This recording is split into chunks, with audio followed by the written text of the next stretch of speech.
नमस्कार, बहुत स्वागत है आपका डेली 24 भारत में। मैं हूं आपके साथ अनीता शर्मा। शुरुआत करते हैं देश दुनिया की बड़ी खबरों से। और ऐसे में भारत में ब्रिक्स की दो बड़ी बैठकें आज है। पुणे में संचार मंत्रियों का होगा मंथन और जयपुर में पर्यटक सहयोग पर भी होगी चर्चा।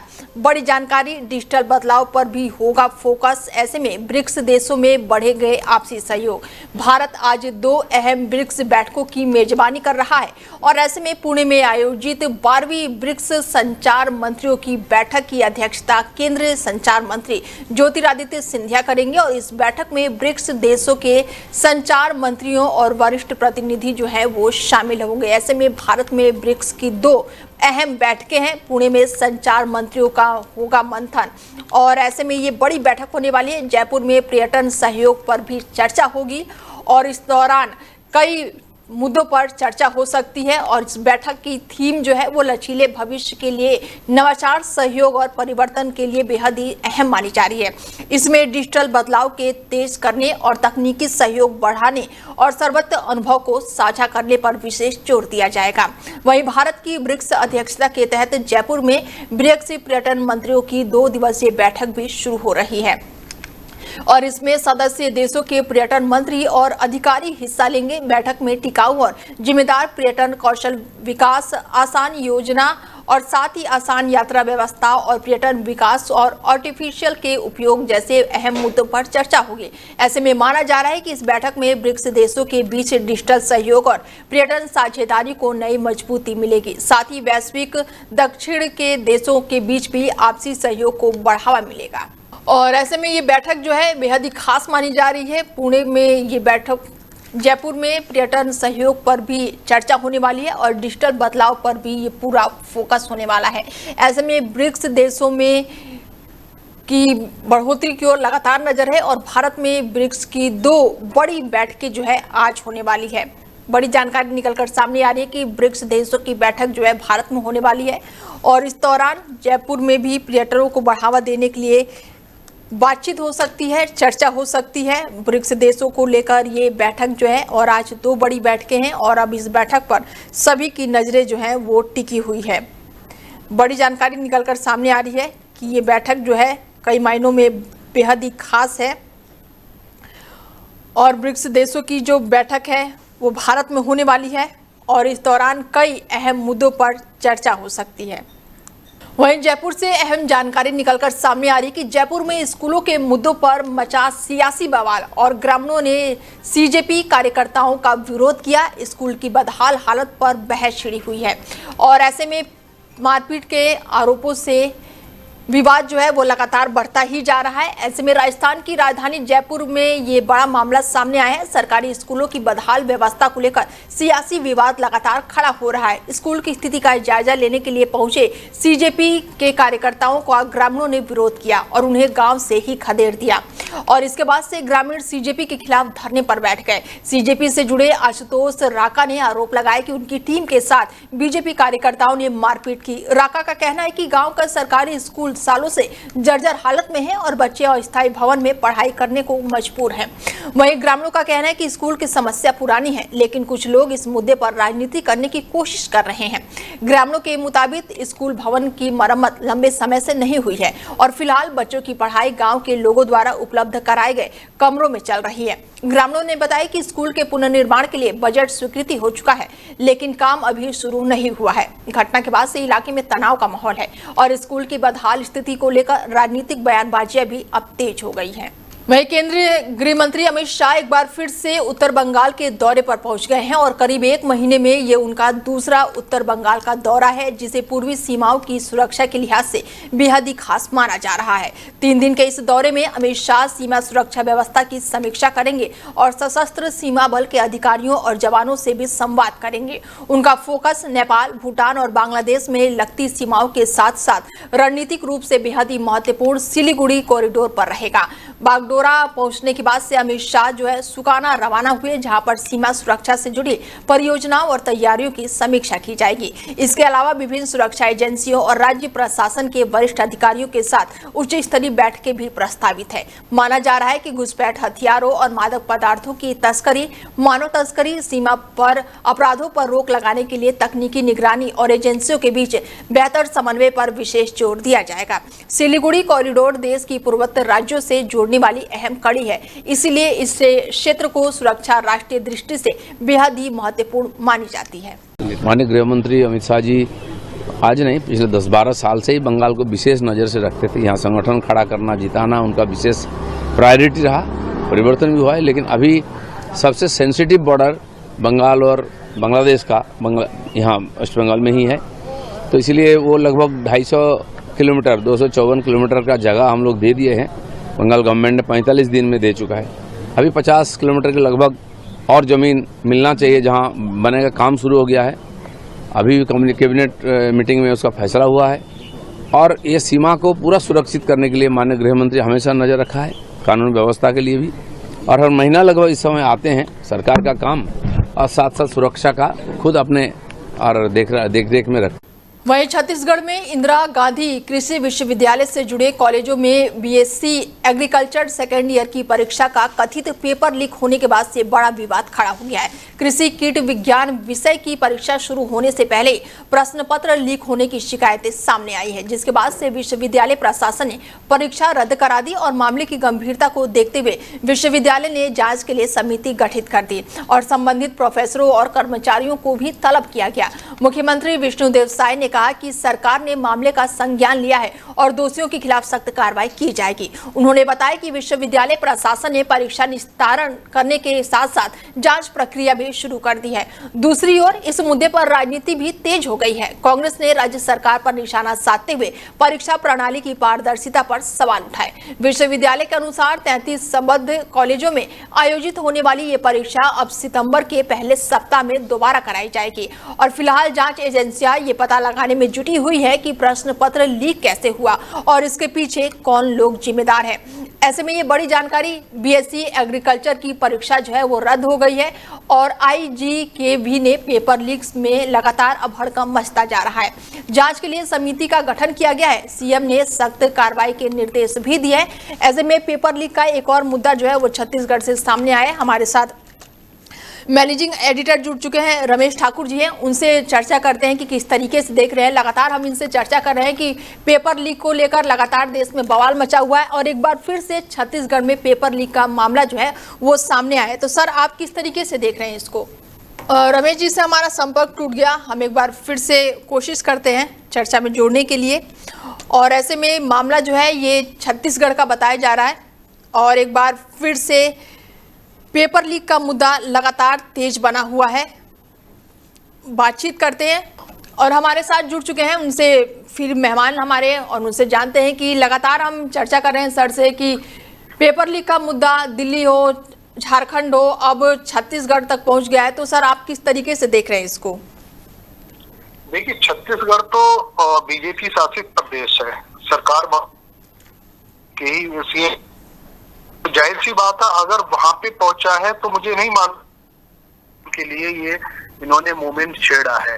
अगर वहां पे छिड़ चुका है तो ये सिर्फ मान लो कि एक बार ये मूवमेंट कांग्रेस की जहां हुकूमत है वहां छिड़ेगा या उनकी अलायंस की सरकार है वहां छिड़ेगा, फिर एक भाजपा की जहां सरकार है वो छिड़ेगा।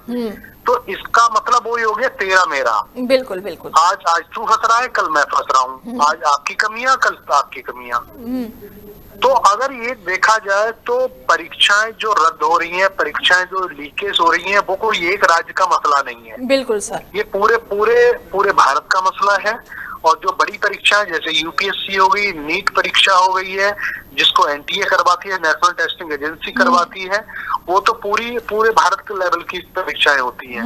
अब बात आ जाती है जो प्रदेश जो पीसीएस परीक्षाएं होती हैं, तो ये तो जो सरकारें हैं उन्हीं के अधीन होती हैं। और मुझे लगता है कि सारे प्रदेशों में जो पीसीएस परीक्षाएं होती है उसमें धांधली कहीं ना कहीं होती है। बिल्कुल सर। और परीक्षाएं भी रद्द होती रहती हैं। अगर उसके लिए भी अगर ये ऑडिट के तौर पे मांग की जा रही है या किसी परीक्षा में धांधली या कोई संभावना है, तो मुझे लगता है सरकार को आगे आके और तुरंत ही उनकी बातों पे मंथन करना चाहिए, उसका ऑडिट करवाना चाहिए।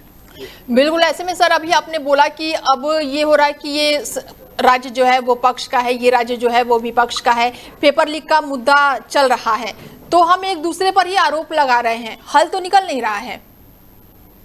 नहीं, इसका हल निकलना चाहिए। अगर ये मूवमेंट अगर छिड़ चुका है, जंतर मंतर से लेके राज्यों तक जा चुका है, मुझे लगता है ये बच्चों के भविष्य के लिए बहुत अच्छा कदम है। बिल्कुल। कम से कम ये आईना तो है, कम से कम इससे लोग सीख तो रहे, सरकारें सतर्क तो हो रही हैं। बिल्कुल। अब सबसे बड़ी बात है इसमें, अगर पूरी चीजों को अगर आप सही से एनालिसिस करो तो परीक्षा रद्द कर देना जो हो चुकी है वो कोई हल तो है नहीं। बिल्कुल। बच्चों का मेहनत बर्बाद हो चुकी है। परीक्षा के लिए उन्होंने जो पैसे शुल्क के तौर पे उन्होंने जमा करा है वो भी बर्बाद हो गया। ऐसा तो है नहीं सरकार उसको ब्याज सहित वो वापस कर देगी बच्चों पे। तो अल्टीमेटली मुझे लगता है कि इसमें बच्चों का ही नुकसान हो रहा है, उनका भविष्य करियर दांव पे लग चुका है। लेकिन एक पहलू ये भी है कि वो आने वाली पीढ़ियों के लिए अच्छा माहौल तैयार कर रहे हैं। बिल्कुल सर। क्योंकि वो कहते हैं ना कि किसी भी व्यवस्था को सुधारने के लिए कोई ना कोई कुर्बानी किसी को जरूर देनी पड़ती है। कमोबेश तस्वीर वैसी ही उमड़ती हुई दिखाई दे रही है। ठीक है सर, चर्चा में जुड़ने के लिए बहुत शुक्रिया आपका।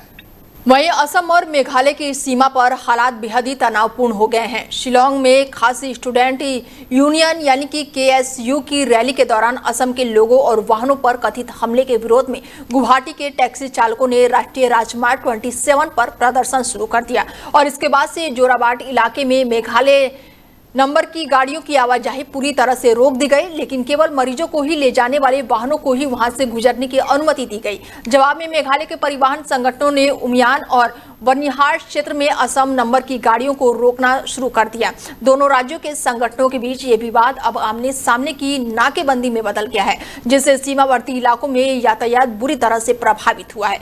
कई यात्रियों और मरीजों को भी परेशानी का सामना करना पड़ा है और इस पूरे विवाद के बाद से शिलोंग में KSU का आंदोलन जारी है, जहां पर संगठन राज्य में बाहरी लोगों के प्रवेश, भर्ती प्रक्रियाओं में सुधार और अन्य स्थानीय मुद्दों को लेकर प्रदर्शन कर रहा है। फिलहाल दोनों राज्यों के प्रशासन जो है हालातों पर नजर बनाए हुए हैं और तनाव कम करने की लगातार कोशिश की जा रही है। ऐसे में ये तस्वीरें हम आपको दिखा रहे हैं कि किस तरह से प्रदर्शन किया जा रहा है और एक तरफ जहां पर गाड़ियों के शीशों को तोड़ दिया गया है, वहीं एक तरफ पूरी तरह से बैरिकेडिंग लगा दी गई है। इसके बाद से यात्रियों और मरीजों को फिलहाल काफी परेशानियों का सामना करना पड़ रहा है। हालांकि दोनों राज्यों में आमने सामने की नाकेबंदी कर दी गई है, यात्रियों और मरीजों को लगातार परेशानी हो रही है।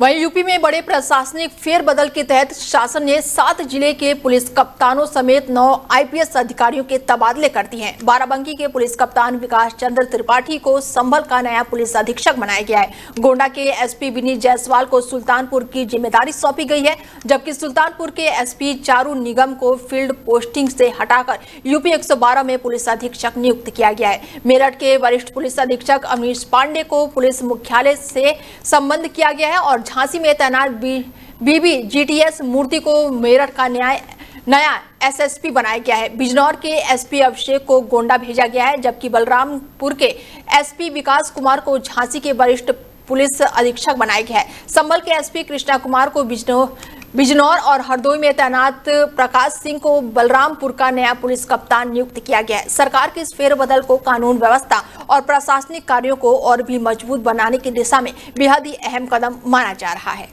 वहीं अमेरिका के राजदूत सर्जियो गौर को जम्मू कश्मीर और लद्दाख दौरा लगातार चर्चाओं में बना हुआ है। श्रीनगर में मुख्यमंत्री उमर अब्दुल्ला से मुलाकात और जम्मू कश्मीर को भारत का अहम हिस्सा बताने वाले बयान के बाद से अब सर्जियो सीधे ले पहुंच गए हैं। भारत में अमेरिकी राजदूत बनने के बाद से ये उनकी पहली लद्दाख यात्रा है, जिस पर दुनिया भर की नजरें टिकी हुई है। ले पहुंचने पर अधिकारियों ने उनका स्वागत किया और सुरक्षा के कड़े इंतजाम किए गए। लद्दाख की सीमाएं चीन और पाकिस्तान दोनों से लगती हैं। ऐसे में इस दौरे को सामरिक और कूटनीतिक जरिए से भी बेहद ही अहम माना जा रहा है। बताया जा रहा है कि खराब मौसम के कारण उनकी उड़ान में देरी हुई है, जबकि दलाई लामा से प्रस्तावित मुलाकात भी फिलहाल स्थगित कर दी गई है। दौरे के दौरान सर्जियो गौर जो है वो सिंधु नदी के संगम पर पहुंचे और रिवर राफ्टिंग भी किया और ऐसे में माना जा रहा है कि इस हाई प्रोफाइल दौरे से लद्दाख में पर्यटकों को भी बढ़ावा मिलेगा। खास बात यह है कि हाल ही के महीनों में लद्दाख में पर्यटकों की संख्या रिकॉर्ड स्तर पर पहुंची है और अमेरिका राजदूत का ये दौरा अंतर्राष्ट्रीय स्तर पर भी खास संदेश देने वाला माना जा रहा है। Sir, U.S. Ambassador to India is traveling to Srinagar today, and you have a scheduled meeting with him. How do you see his visit? काफ़ी लंबे अरसे के बाद अमेरिका के एम्बेसडर जो हैं वो जम्मू कश्मीर आ रहे हैं और मेरी तो किसी भी अमेरिकन एम्बेसडर से बहुत ही ज़्यादा लंबे अरसे के बाद मुलाकात हो रही है। आने दीजिए, उनसे बैठ के बात करेंगे। मैं ज़्यादा तो उनसे सुनना पसंद करूँगा, लेकिन वो भी सुनने के लिए आ रहे हैं। अब देखते हैं किस तरह की बातचीत होती है। आज दोपहर को वो मिलने आ रहे हैं और कुछ सर ऑल्सो सर सुनना पसंद करेंगे। मतलब वो सुने ना सुने, हमारे प्रॉब्लम्स का उनसे कोई खास लेना देना है नहीं। ना ये मेरी आदत रही है कि मैं अपनी शिकायत किसी दूसरे मुल्क के किसी एम्बेसडर से कहूँ। हमारे मसलों का हल जो है वो वॉशिंगटन ने नहीं करना है। हमारे मसलों का हल हमारे मरकज़ी हुकूमत ने करना है। तो ये मुझे लगता है एक बहुत गलत बात होगी अगर मैं अपने मुल्क के बारे में शिकायत करूं और वो किसी दूसरे मुल्क के एम्बेसडर को करूं। वो मेरी आदत नहीं है। बात तो मैं जम्मू कश्मीर के हवाले से और हमारे हालात के हवाले से ज़रूर करूंगा। ना शिकायत करूंगा, ना उन शिकवों का कोई हल उनसे जो है मैं हासिल करने की कोशिश। Everybody here knows I'm the U.S. Ambassador to India, and this is an important part of India, and so I'm here visiting for the first time. It's an incredibly beautiful place, and so I'm thrilled to be here, thrilled to see this place. It's been a very good meeting, and we have some follow-ups that we hope to take back to Washington, back to but a very cordial, and we look forward to building this relationship forward. Pakistan के पूर्व प्रधानमंत्री और PTI प्रमुख इमरान खान को medical जांच के बाद से एक बार फिर से जेल में वापस भेज दिया गया है। इमरान खान को आधी रात के समय इस्लामाबाद के शिफा इंटरनेशनल अस्पताल ले जाया गया था, जहां पर विशेषज्ञ डॉक्टरों की टीम ने उनका स्वास्थ्य परीक्षण किया और अस्पताल में जांच के बाद से डॉक्टरों ने उनकी स्थिति का आकलन किया और इसके बाद से उन्हें कड़ी सुरक्षा व्यवस्था के बीच दोबारा जेल भेज दिया गया है। इस पूरे घटनाक्रम के बाद एक बार फिर से महत्वपूर्ण कानूनी मोड़ भी अब सामने आया है। पाकिस्तान सुप्रीम कोर्ट के रजिस्ट्रार कार्यालय ने सरकार की उस समीक्षा याचिका की आपत्तियों के साथ वापस लौटा दिया जिसमें इमरान खान को अस्पताल भेजे जाने के फैसले को चुनौती दी गई थी और अब सरकार आपत्तियां दूर करके याचिका फिर से दाखिल कर सकती है। वहीं राजनीतिक गलियारों में उस बयान को लेकर भी चर्चा तेज है जिसमें संघीय मंत्री तारिक फजल चौधरी ने इमरान खान को विदेश भेजे जाने की संभावनाओं का संकेत दिया है। हालांकि इस संबंध में अभी तक कोई भी आधिकारिक निर्णय नहीं लिया गया है। इमरान खान की सेहत, कानूनी लड़ाई और राजनीतिक भविष्य को लेकर पाकिस्तान में सियासी हलचल लगातार तेज बनी हुई है। वहीं हॉकी वर्ल्ड कप 2026 में भारतीय टीम ने पाकिस्तान को 5-3 से हराकर दूसरे राउंड में शानदार एंट्री कर ली है, लेकिन अब असली परीक्षा शुरू होने वाली है। दूसरे चरण के लिए 8 टीमों की 2 ग्रुप में बांटा गया है और भारत को ग्रुप ई में रखा गया है, जहां उसके साथ इंग्लैंड, नीदरलैंड और अर्जेंटीना जैसे दिग्गज टीम मौजूद है। भारत का पहला मुकाबला 22 अगस्त को नीदरलैंड से होगा, जबकि दूसरा मैच 24 अगस्त को अर्जेंटीना के खिलाफ खेला जाएगा। खास बात यह है कि पहले चरण में इंग्लैंड के खिलाफ खेले गए मैच का परिणाम दूसरे राउंड में भी मान्य रहा, जिसके चलते इंग्लैंड पहले से ही 3 अंकों के साथ आगे है। भारत के लिए चुनौती इसलिए भी कठिन है क्योंकि ग्रुप के तीनों अन्य टीम वर्ल्ड रैंकिंग में उससे ऊपर है। नीदरलैंड इस टूर्नामेंट में अब तक अजय रहा है, जबकि अर्जेंटीना और इंग्लैंड भी शानदार फॉर्म में है। ऐसे में सेमीफाइनल की दौड़ में बने रहने के लिए भारतीय टीम को अपने दोनों मुकाबलों में दमदार प्रदर्शन करना होगा। हॉकी प्रेमियों की नजरें अब टीम इंडिया के अगले 2 अहम मुकाबलों पर टिकी हुई है। देश के कई राज्यों में बाढ़ का खतरा लगातार बना हुआ है। ऐसे में पहाड़ी इलाकों में भारी बारिश और प्रमुख बैराजों से लाखों क्यूसेक पानी छोड़े जाने के कारण उत्तर प्रदेश, पश्चिम बंगाल, ओडिशा और असम की नदियां उफान पर हैं। कई जिलों के सैकड़ों गांव जो हैं वो जलमग्न हो चुके हैं और लाखों लोग बाढ़ की मार झेल रहे हैं। यूपी में मुख्यमंत्री योगी आदित्यनाथ के निर्देश पर अब आपदा प्रबंधन और जिला प्रशासन को हाई अलर्ट मोड पर रखा गया है। बिजनौर में हरिद्वार बैराज से गंगा में करीब 1,80,000 क्यूसेक पानी छोड़े जाने के बाद से प्रशासन ने निगरानी बढ़ा दी है। गंगा और सरयू नदियों का जलस्तर लगातार बढ़ रहा है। जिले में 24 संवेदनशील और 5 अति संवेदनशील जगहों को चिन्हित किया गया है। कई गांव के संपर्क मार्ग पर पानी भरने के बाद से नाव तैनात कर दी गई है। प्रशासन ने 32 बाढ़ चौकियां और 35 आश्रय केंद्र बनाए हैं, जबकि राहत सामग्री का वितरण भी शुरू कर दिया गया है। उधर ओडिशा में बाढ़ से लगभग 12,85,000 लोग प्रभावित बताए जा रहे हैं। पश्चिम बंगाल और असम में भी राहत और बचाव अभियान युद्ध स्तर पर जारी है। फिलहाल खबरों में मेरे साथ इतना ही। दीजिए इजाजत, नमस्कार।